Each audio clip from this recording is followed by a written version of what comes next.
So you're looking to get a handle on the American Civil War's military history, maybe without getting bogged down in every single detail. Yeah, it's a big topic. It is. Well, we've gone through excerpts from 20 Civil War military history to pull out the really key moments, the strategic shifts that defined the conflict. Right. Our goal today is pretty straightforward.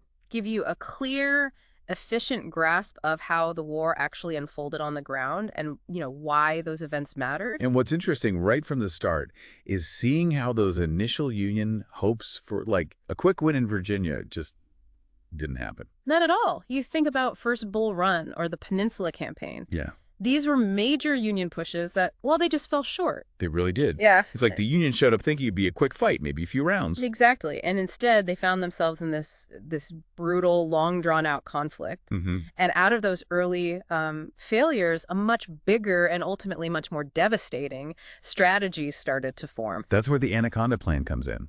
Yes. Our source material lays out 4 key phases for that later strategy, starting with that famous Anaconda Plan. Precisely. The basic idea was to choke the South economically. Yeah. Set up a naval blockade along their huge coastline. Sounds simple enough on paper.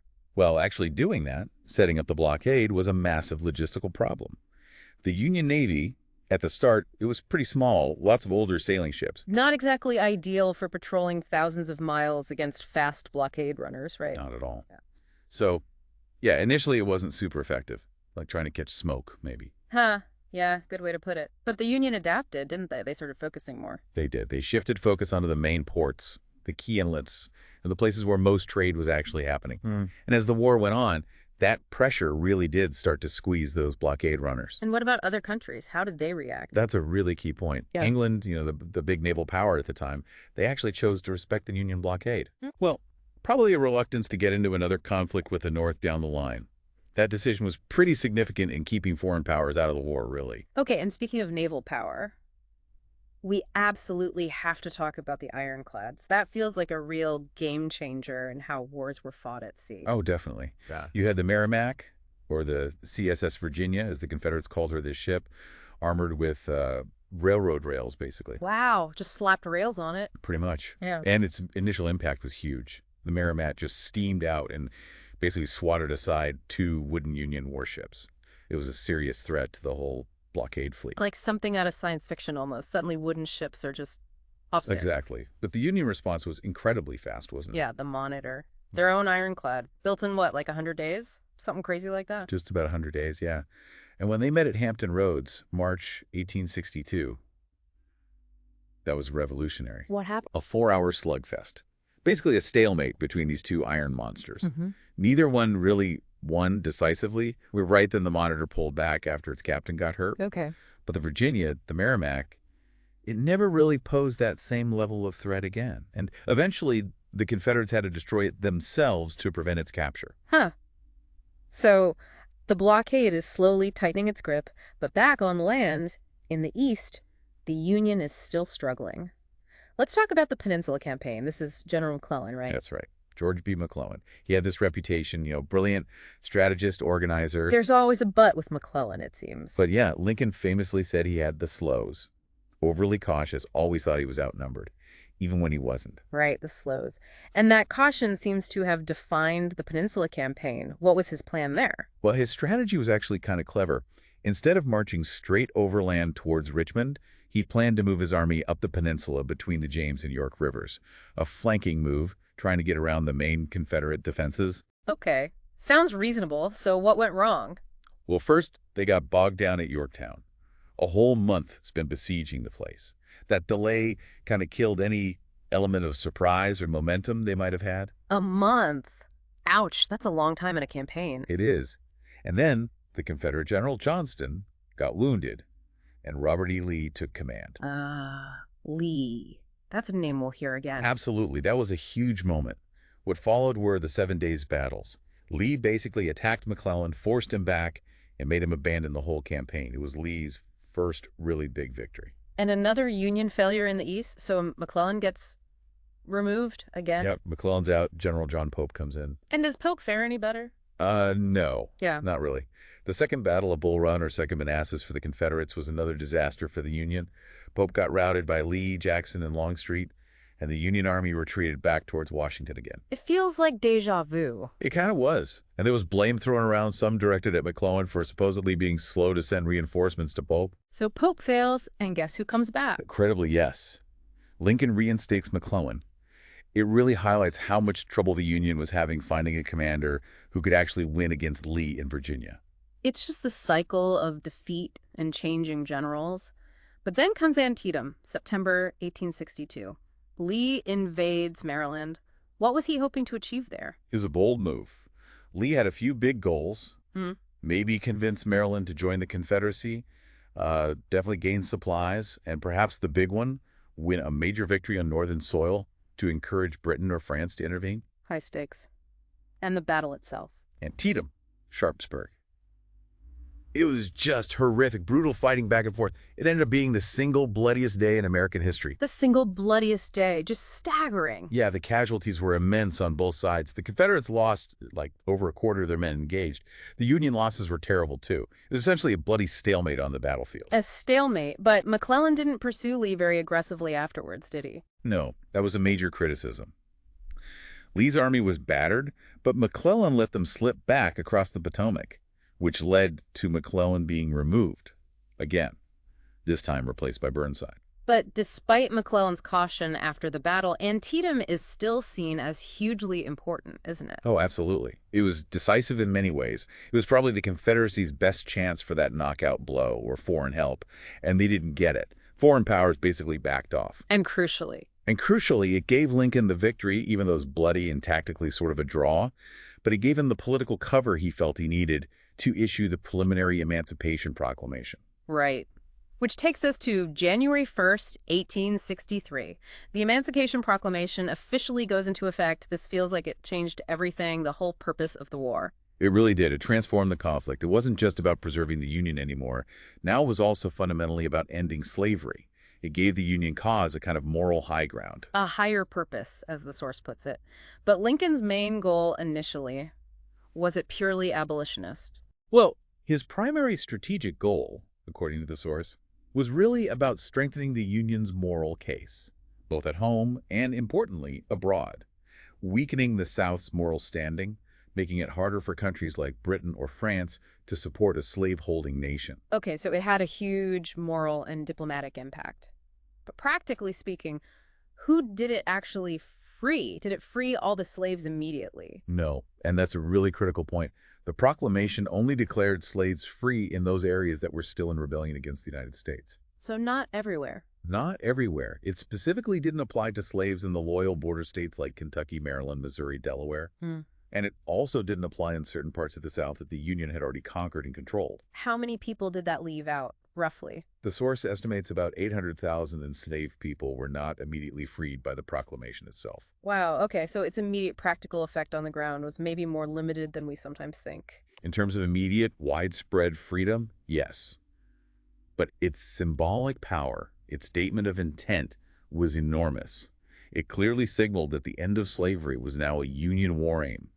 And of course, it laid the groundwork for the 13th Amendment later, which did abolish slavery everywhere in the U.S. And how was it received at the time? Was everyone in the North happy about it? Oh, far from it.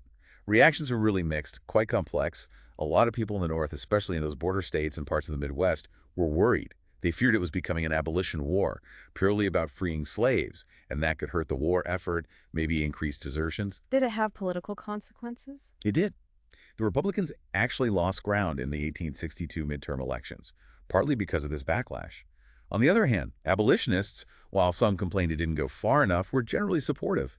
And internationally, it really helped the Union's image, especially with the working classes in Europe who were strongly anti-slavery. So a really complex picture. Now, while all this drama is unfolding in the East, McClellan, Lee, Antietam, emancipation things were developing quite differently out west, right? Yes, very differently. And a key reason for that difference was a general named Ulysses S. Grant. Lincoln eventually saw him as his most capable commander. Grant. What were his early successes? His capture of Fort Henry and Fort Donelson in Tennessee, early 1862, was huge. Why were they so important? Well, strategically, it secured Kentucky more firmly for the Union, and it basically opened the door into Tennessee and even parts of Georgia via the rivers. It was also a massive morale boost for the North, which desperately needed some good news after all the setbacks in Virginia. The Confederates had to pull back significantly after those forts fell. Okay, finally some progress for the Union, but then came Shiloh, April 62. That was a Union victory too, wasn't it? But a costly one. Incredibly costly. Shiloh was just a bloodbath. Grant won, yes, but the casualties were shocking. Over 23,000 total. 23,000. Yeah. I think Shiloh really hammered home for everyone, North and South, that this wasn't going to be a quick war. It was going to be long, and it's going to be incredibly bloody. It kind of stripped away any lingering illusions. A sobering moment. And around the same time, didn't the Union Navy capture a major southern port?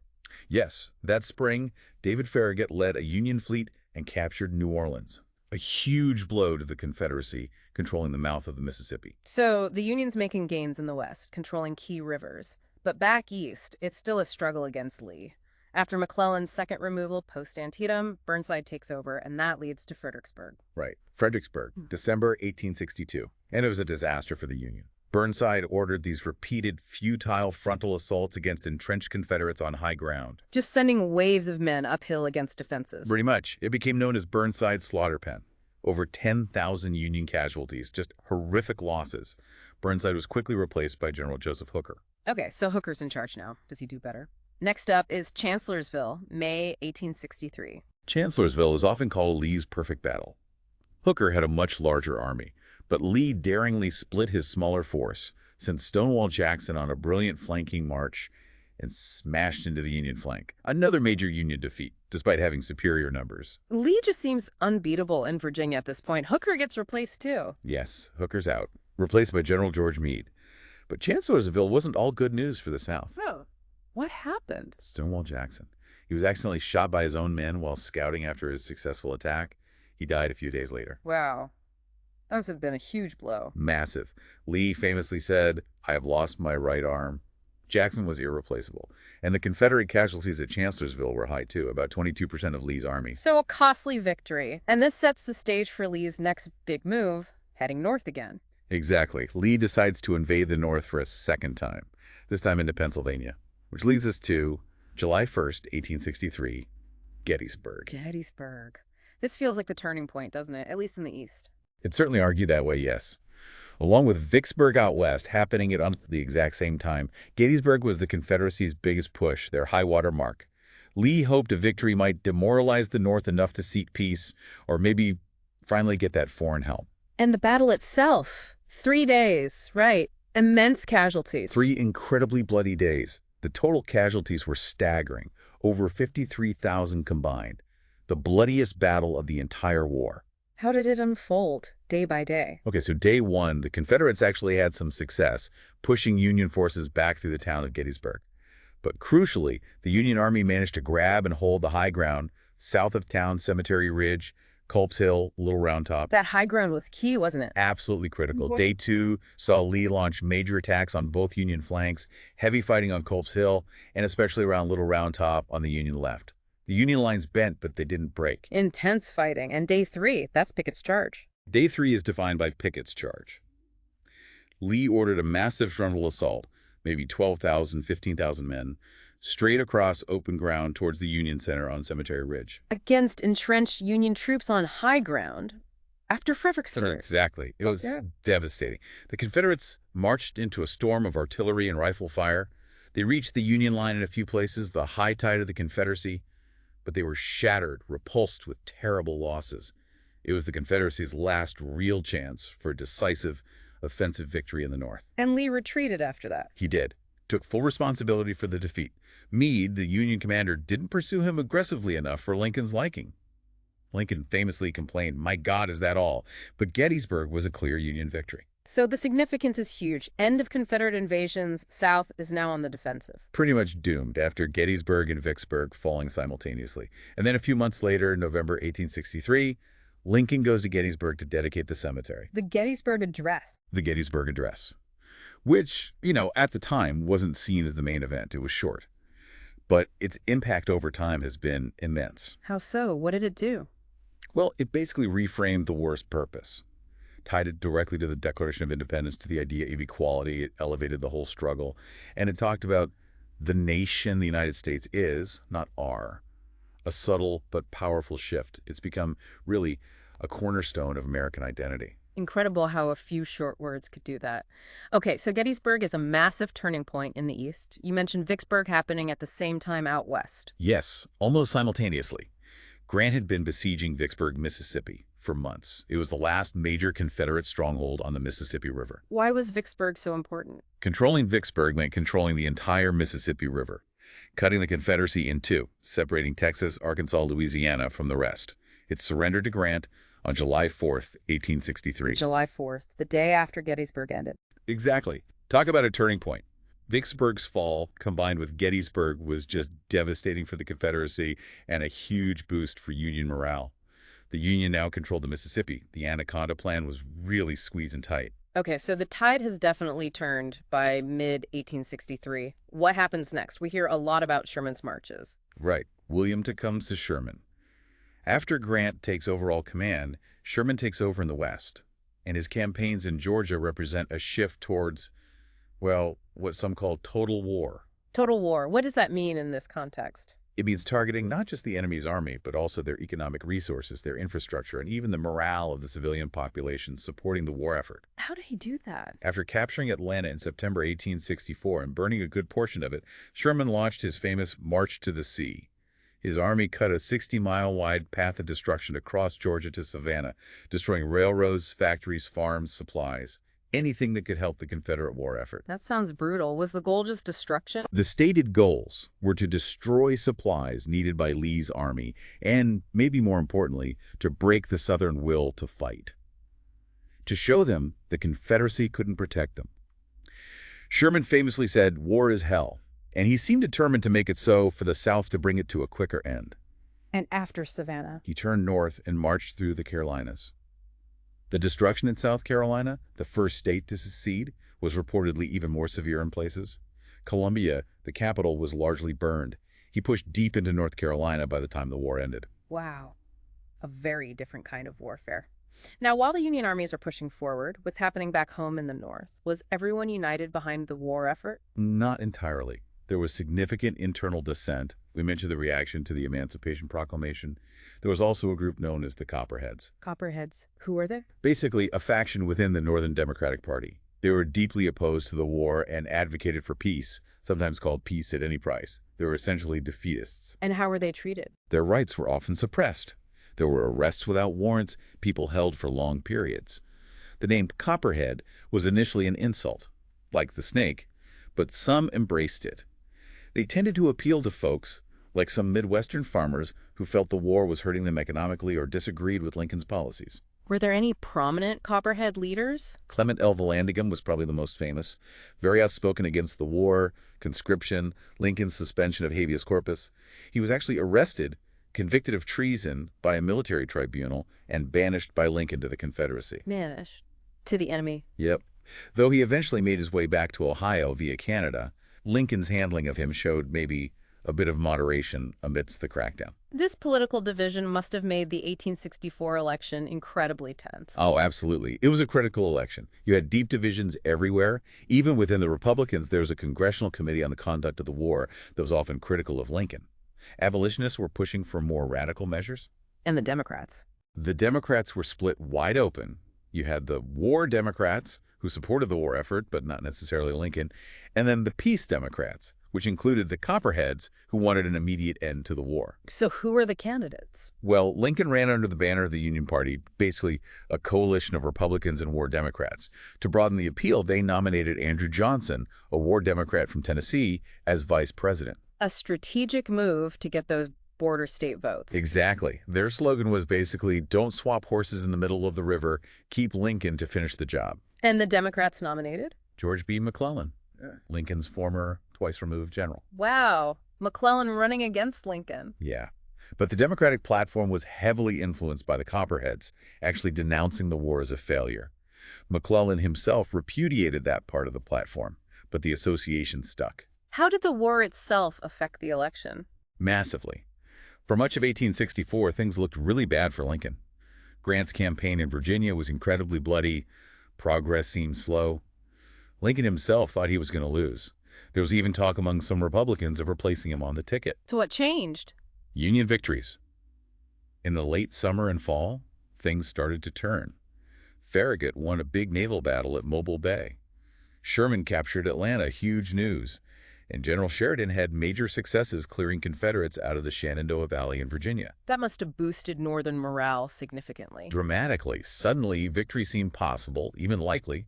The government even furloughed Northern soldiers so they could go home and vote, and most voted for Lincoln. What was the result? An overwhelming victory for Lincoln in the Electoral College, 212 to 21.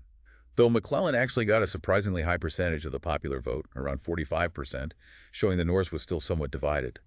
But the election result was seen as a crushing blow to the South. Why so crushing? Because it guaranteed the war would continue under Lincoln's leadership, with Grant and Sherman pursuing that total war strategy. It ended the Confederacy's last realistic hope that the North might just give up or negotiate peace on Southern terms. Desertions from the Confederate Army reportedly surged after the election. And soon after the election, Lincoln delivered his second inaugural address. Yes, March 1865, just weeks before the end. That's where you get those incredibly powerful words. With malice toward none, with charity for all, looking towards reconciliation already. So the political will in the North is solidified. What's happening militarily in the final push? Grant's in charge of all Union armies now. Right. Grant's overall strategy was simultaneous pressure. Keep hitting the Confederates everywhere so they couldn't shift reinforcements around.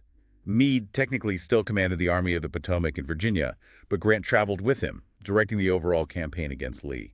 This is the Overland Campaign, Wilderness, Spotsylvania, known for heavy casualties. Extremely heavy casualties. Grant knew it would be bloody. He was essentially grinding Lee's army down through attrition. Spotsylvania alone saw something like 24,000 casualties combined. And then Cold Harbor. That one sounds particularly bad for the Union. Cold Harbor was brutal. June 1864. Grant ordered a massive frontal assault against heavily entrenched Confederate lines. The Union lost something like 7,000 men in maybe 30 minutes. Confederate losses were far, far lower. 7,000 in half an hour. That's horrifying. It was. Public outcry in the North was huge. People started calling him Grant the Butcher. But Lincoln, crucially, stuck by Grant. He understood the grim necessity of Grant's strategy to finally end the war. So after Cold Harbor, what was Grant's next move? He shifted south towards Petersburg, Virginia. This was a vital railroad hub supplying Lee's army in Richmond. Capturing Petersburg would cut Lee off. And that led to a siege. Yes, the siege of Petersburg. Lee skillfully defended it, and it turned into a long, grueling 9-month siege. Trench warfare, mines. A real preview of World War I in some ways. 9 months. And eventually. Eventually, Grant's lines stretched too thin for Lee to cover. In early April 1865, the Union forces broke through. Petersburg fell, and Richmond, the Confederate capital, had to be evacuated almost immediately after. That was April 2nd, 1865. So Lee's army is retreating, Richmond has fallen, the end is near. Were there any last-minute peace talks? There were some attempts earlier in 1865, but they failed. The Confederates still insisted on independence, essentially negotiating as two countries. Lincoln demanded reunion and emancipation, unconditional surrender, basically. So Lee's army is on the run. Yes, Grant pursued them relentlessly. Lee was trying to get south, maybe link up with other Confederate forces, but Grant cut him off. Surrounded Lee's army at a small town called Appomattox Courthouse. And that's where it ended. That's where Lee surrendered the Army of Northern Virginia to Grant, April 9th, 1865. That's generally considered the effective end of the war, though other Confederate forces surrendered later. What were the terms of surrender? Were they harsh? Remarkably generous, actually. Grant allowed the nearly 30,000 Confederate soldiers to simply be paroled, go home. They could keep their horses and mules for spring planting. Officers could keep their sidearms. That seems incredibly lenient after 4 years of brutal war. It was. Grant's attitude, as he famously put it, was, "The war is over, the rebels are our countrymen again," focused on reconciliation right from the start. An amazing moment of magnanimity. But then, just days later, unbelievable tragedy. Yeah. Just 5 days after Lee's surrender, on Good Friday, April 14th, 1865, President Lincoln was assassinated by John Wilkes Booth while attending a play at Ford's Theater in Washington. At the very height of victory. Exactly. His death at that moment instantly turned him into a martyr for the Union cause. His legacy was sealed. How did the South react? Initially, there was some jubilation among die-hard Confederates, but many others quickly realized it was actually a disaster for the South. Lincoln was known to favor a more moderate approach to Reconstruction. His death removed that possibility and definitely increased bitterness in the North. There were even unfounded rumors, fueled by grief and anger, that Jefferson Davis was somehow involved. That must have made the post-war period even harder. Absolutely. It poisoned the atmosphere significantly. Before we wrap up, the source mentions prisoner of war camps. Andersonville is often cited. Yes, the treatment of prisoners was grim on both sides, but conditions in Southern camps were often particularly bad, largely due to the Confederacy just lacking resources: food, medicine, shelter. Andersonville in Georgia became the most infamous. How bad was it? Horrific. Overcrowded, unsanitary, rampant disease, starvation. Over 13,000 Union prisoners died there. A truly terrible chapter. So looking back at the whole conflict, what were the ultimate results, the costs? The costs were just immense. The human cost, first and foremost. Yeah. Around 620,000 soldiers dead. That was about 2% of the entire U.S. population then. Over 1 million total casualties if you include wounded. And countless civilian deaths that we can't even really measure. The South, especially, lost a huge portion of its young men, its future leaders. Devastating human cost, and politically, socially. Well, the most obvious result, the abolition of slavery. A fundamental transformation of American society. Financially, the cost was astronomical, estimated at $15 billion back then, which is maybe $1.5 trillion today, not even counting pensions and interest on debt. And the constitutional questions, states' rights. Crushed. The war definitively ended the ideas of nullification and secession. It established the supremacy of the federal government.